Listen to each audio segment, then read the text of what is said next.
BTech, BBA మరియు MBA కోర్సులు 15+ years experience ఫ్యాకల్టీతో పాటు placement guarantee. Kishkinda university, Ballari.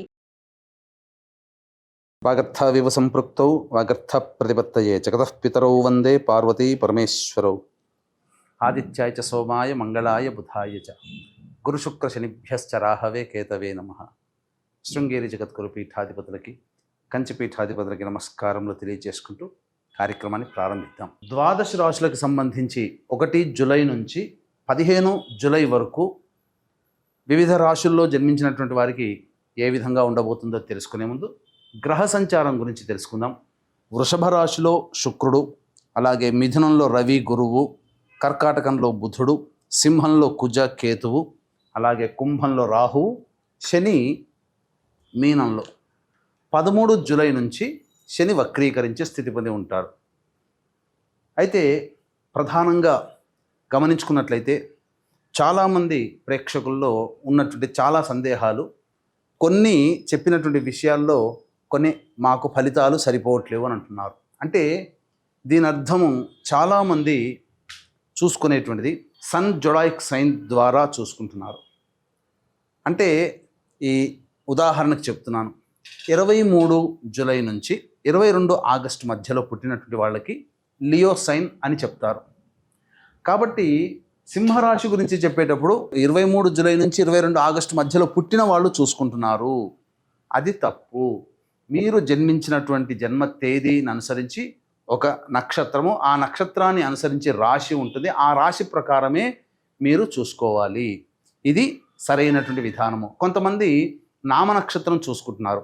ఉదాహరణకి శ్రీనివాస్ అని చెప్పి అనుకున్నాం అనుకోండి, చాలామంది సి అనే అక్షరం ఈ శతభిష నక్షత్రంలో ఉంటుంది కాబట్టి కుంభరాశికి చూసుకుంటున్నారు, తులారాశికి చూసుకోవాలి. కృష్ణవేణి అన్నప్పుడు మిథున రాశి చూసుకుంటున్నారు, అది కూడా తులారాశి, అలా చూసుకోవాలి.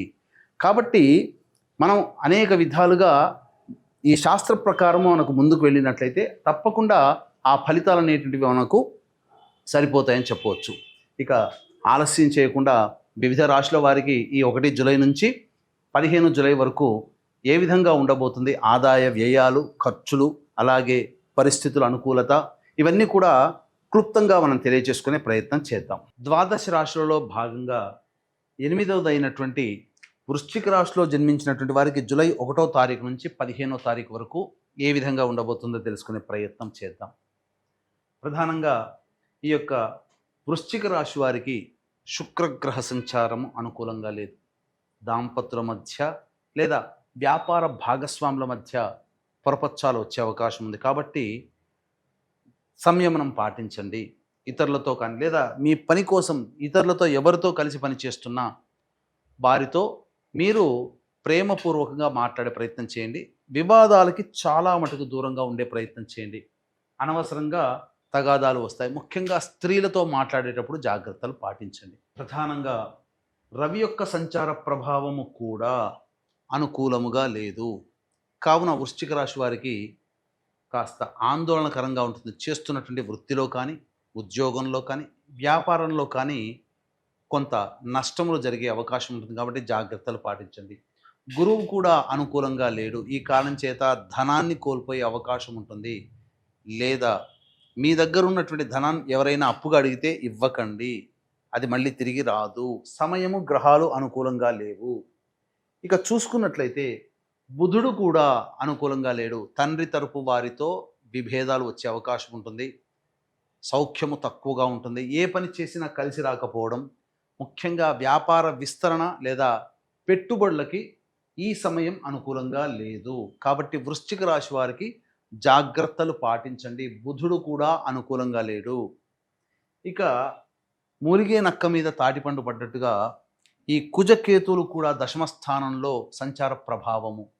ఇది ప్రధానంగా మీకు కోపతాపాలని తెచ్చిపెట్టే అవకాశం ఉంటుంది. అనవసరంగా చిన్న విషయానికి కూడా ఎక్కువగా రియాక్ట్ అవ్వడము, తద్వారా చాలా మటుకు సమస్యలు కొని తెచ్చుకుంటారు. ఉద్యోగములో ఈ కుజకేతు గ్రహ సంచార ప్రభావం వలన ఉద్యోగ భద్రత అనేటువంటిది ఉండదు. నిరుద్యోగస్తులు జాగ్రత్తగా ఉండాలి. ప్రయత్నం చేసి ఓడిపోయాము, విసిగిపోయాము అనే ఆలోచనని పక్కపెట్టి ధైర్యముతో, ఆత్మవిశ్వాసంతో ముందుండే కాలం మన కోసమే మంచిదిగా ఉన్నదనే భావన చేసుకుంటూ ఉండండి. ఎందుకంటే కాలం కలిసి రానప్పుడు ప్రయత్నం చేసినా విఫలమే. అలాగే చూసుకున్నట్లయితే రాహు కూడా చతుర్థ స్థానంలో స్థితి పొంది ఉండడం, ఇది కూడా అంత యోగదాయకమైనటువంటి పరిస్థితి కాదు. కాబట్టి శని భగవానుడికి చూసుకున్న పంచమ స్థానంలో శని సంచారం చేస్తున్నప్పటికీ కూడా 13వ తారీఖు నుంచి వక్రీకరించినటువంటి శని ప్రభావము చేత, అంటే దాదాపుగా 9వ తారీఖు నుంచి దీని ప్రభావం మొదలవుతుంది. శని కూడాను అర్ధాష్టమ శని ప్రభావాన్ని కలగచేస్తాడు. వృశ్చిక రాశి వారికి అర్ధాష్టమ శని దోషం పోయింది అని అనుకుంటారు, కానీ జూలై 13 నుంచి ఆగస్టు, సెప్టెంబర్, అక్టోబర్, నవంబర్ దాదాపు 4 నెలల పాటు కూడా ఈ శని ఈ యొక్క అర్ధాష్టమ శని ప్రభావాన్ని కూడా కలగచేస్తాడు. ఏ తర్వాత చెప్పొచ్చేది ఏమిటంటే, అసలు ఎటు చూసినా ఈ వృశ్చిక రాశి వారికి ఈ జూలై 1 నుంచి 15వ తారీఖు వరకు గ్రహాలు అనుకూలంగా లేవండి. కాబట్టి జాగ్రత్తలు పాటించండి. ఈ సమయంలో మీ జాతకరీత్యా సమయం అనుకూలంగా లేదు, గోచార రీత్యా. కాబట్టి ఎటువంటి నిర్ణయాలు తీసుకోకపోవడమే చాలా మంచిది. జాతకంలో ఎంతో గొప్ప యోగం ఉంటే తప్ప సాధారణంగా ఉండదు. ఇక సాధారణంగా ఉన్నటువంటి వ్యక్తుల పరిస్థితి గోచారం కూడా అనుకూలంగా లేని కారణం చేత జాగ్రత్తలు పాటించాలి. నవగ్రహాల యొక్క అనుగ్రహం సంపూర్ణంగా పాటించాలి. ఇక ఈ రాశిలో జన్మించినటువంటి మహిళలు ప్రధానంగా తమ గౌరవాన్ని కోల్పోతారు. మిమ్మల్ని గౌరవించిన చోటే అవమానాలు ఎదుర్కోవాల్సినటువంటి పరిస్థితి ఎదురవుతుంది. ముఖ్యంగా ధనపరంగా సమస్యలు, అప్పు తీసుకున్న వాళ్ళు మళ్ళీ తిరిగి అప్పు ఇచ్చేటువంటి పరిస్థితి ఉండదు. వృధా కాలయాపన, మీ శ్రమ వృధా అవుతుంది తప్ప స్త్రీలకి ఎటువంటి ఉపయోగము ఈ యొక్క రాశిలో జన్మించినటువంటి వాళ్ళకి 1వ తారీఖు నుంచి 15వ తారీఖు వరకు లేదు. కాబట్టి ఏతావాత చెప్పొచ్చేది ఏమిటంటే, ప్రధానంగా ఈ యొక్క రాశిలో జన్మించినటువంటి యువతీ యువకులకి వివాహ ప్రయత్నాల్లో ఆటంకాలు ఎదురవుతాయి. కాలం అనుకూలంగా లేదు. కాబట్టి మంచి సమయం కోసం వేచి చూడండి. సంతానపరంగా అనుకున్న గురువు కూడా అనుకూలంగా లేని కారణం, సంతాన స్థానం మీద ఈ కుజగ్రహ వీక్షణ ఉండడం, ఈ కారణం చేత గర్భధారణ కలిగినటువంటి మహిళలు వైద్యుల యొక్క సలహాలు, సూచనలు పాటించాలి. లేకపోతే ఇబ్బందికర పరిస్థితులు ఎదుర్కోవాల్సినటువంటి పరిస్థితి. అయితే కొత్తగా వివాహమైనటువంటి వాళ్ళు ఈ సంబంధించినటువంటి సంతానానికి సంబంధించినటువంటి ప్రయత్నాలు మానుకోవడమే చాలా మంచిది. ఇక అన్ని విధాలుగా చూసుకుంటే ఏ గ్రహం కూడా అనుకూలంగా లేని కారణం చేత ధైర్యంగా ముందడుగు వేస్తూ దేవతా అనుగ్రహాన్ని పొందే ప్రయత్నం చేయాలి. ఇక్కడ గుర్తుపెట్టుకోవాలి, గ్రహాలు అనుకూలంగా లేనప్పుడు దేవతానుగ్రహాన్ని పొందితే గ్రహాలన్నీ కూడాను అనుకూలంగా ఉంటాయి. అట్లీస్ట్ చెప్పాలి అని అంటే ఇచ్చే అశుభ ఫలితాల శాతం తగ్గుతుంది. తద్వారా చాలా మటుకు బయటపడతారు. ఈ దైవానుగ్రహాన్ని అందరికీ అందించాలనేటువంటి ఒక సదుద్దేశంతో ఈ ఆషాఢమాసం నవరాత్రుల సందర్భంగా మీ జాతకరీత్యా కలుగు విద్య, వివాహ, ఉద్యోగ, దాంపత్య, అనారోగ్య సమస్యల నివారణకి, అలాగే ఉద్యోగ సమస్యలు, శత్రు సమస్యలు, కోర్టు సమస్యలు, గృహ సమస్యల నివారణకి 9 వారాహి దేవతల యొక్క హోమాలతో పాటుగా మేష, మిథున, కర్కాటక, సింహ, కన్య, వృశ్చిక, ధనస్సు, కుంభ, మీన రాశుల్లో జన్మించినటువంటి వారికి శనిదోష పరిహారార్థమై శనీశ్వర హోమాలు అనేటువంటివి జూలై 5వ తారీఖు రోజున సాయంత్రం 7 గంటలకి ప్రారంభమవుతాయి. కావున జూలై 5 సాయంత్రం 5 గంటల లోపల గోత్రనామాలు నమోదు చేసుకోవచ్చు. ఈ కార్యక్రమంలో నమోదు చేసుకున్నటువంటి వారికి శక్తిపాతము చేయబడినటువంటి శంకరుంగలి మాలని మీకు ఇవ్వడం జరుగుతుంది. ఇక జూలై 1వ తారీఖు నుంచి 15వ తారీఖు వరకు రోజువారీ కార్యక్రమాల్లో ఏ విధంగా ఉండబోతుందో తెలుసుకుందాం. గ్రహ సంచారం అనుకూలంగా లేదు అని చెప్పాం, కానీ కొన్ని రోజుల్లో కొంత వెసులుబాటు, కొంత తగ్గుదల, ఇబ్బందులు తగ్గుదల అనేటువంటివి ఉంటాయి. అవి ఏంటో తెలుసుకుందాం. 1వ తారీఖు రోజున 2, 3 తారీఖుల్లో చేస్తున్నటువంటి వృత్తి, ఉద్యోగ, వ్యాపారాల్లో కాస్త ఉపశమనం లభిస్తుంది. ధనపరమైనటువంటి సమస్యలు తీరుతాయి, ధనాదాయం ఉంటుంది, సమస్యల్ని పరిష్కరించుకోగలుగుతారు. 4, 5, 6 తేదీలలో వృధా కాలయాపన, అనవసరమైనటువంటి ప్రయాణాలు, ప్రతి ప్రయత్నంలో ఆటంకాలు, నిద్ర పట్టకపోవడము, సరైనటువంటి సమయానికి భోజనం చేయలేకపోవడం, అలాగే పీడకలలు వస్తూ ఉండడము, ఖర్చులు అధికంగా ఉండడం అనేటువంటివి సాధారణంగా జరుగుతాయి. ఇది గుర్తుపెట్టుకోండి. 7, 8 తారీఖుల్లో పెండింగ్లో ఉన్నటువంటి పనులను పూర్తి చేసుకుంటారు. ముఖ్యంగా ఈ సంబంధించినటువంటి విందులు వినోదాల్లో పాల్గొంటారు.